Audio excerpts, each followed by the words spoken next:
Welcome back. You're still with Berita Satu English, and we're talking with Lafarge Indonesia. Mr. Anthony Ricotti. Oops.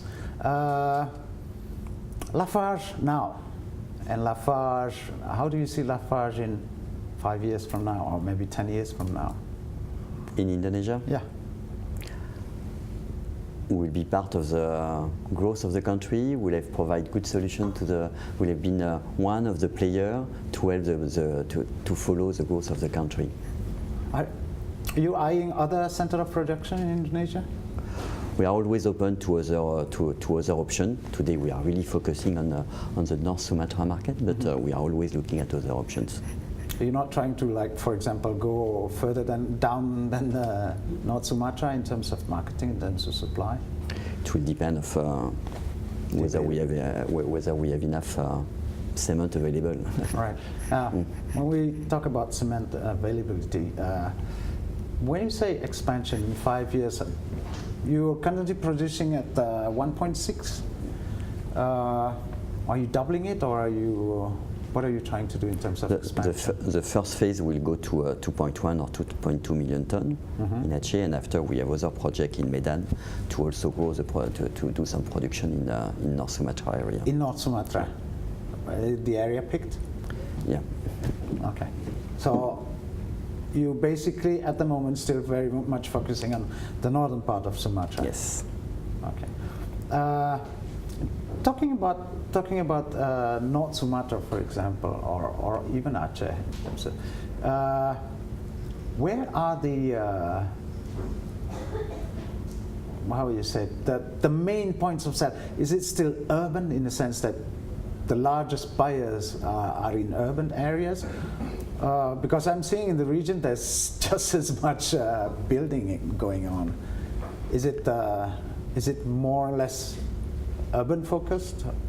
You have both in areas like Aceh or Medan will be more urban focused clearly and infrastructure focused. Yeah. I would say, for instance, in Medan you have the new airport of Kuala Namu, so you have a lot of development in between Kuala Namu, Medan, and Binjai. So you have a lot of activities that are more linked to the urban part.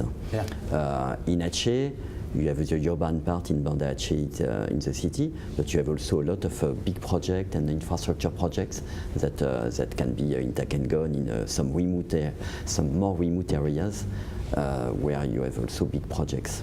So it's not. Well, we can say it's urban and regional at the same time. Yeah. When you talk about a plant in a place, like you said, you're not there standing alone.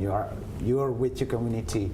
How would you rate Lafarge in terms of? Would you say that you're contented with the way your relation with the region has grown, with the people around you, the community around you?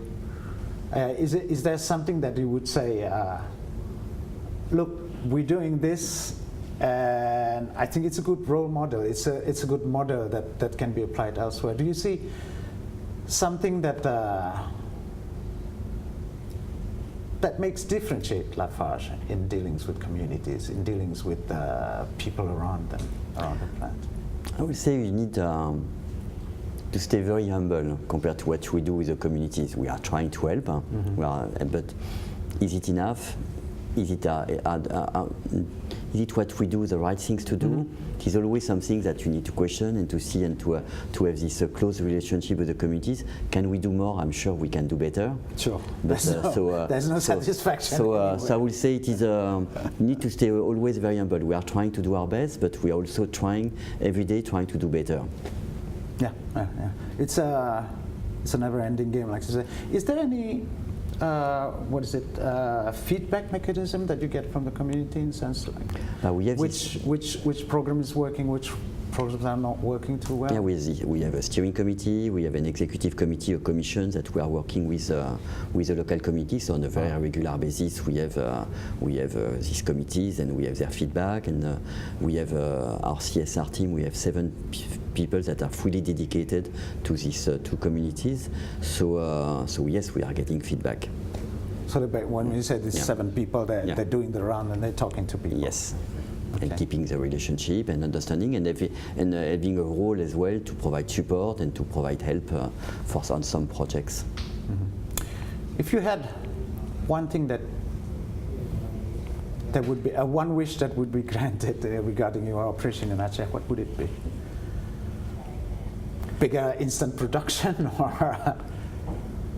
Yeah, maybe it's a bigger instant production, but I will say that it is always to have the best, how we can contribute even better to the local development and to better education for the local communities, and to have a better local employment and more initiative, more companies to develop there, and so that the overall economic growth and wealth created in that area will be bigger and higher.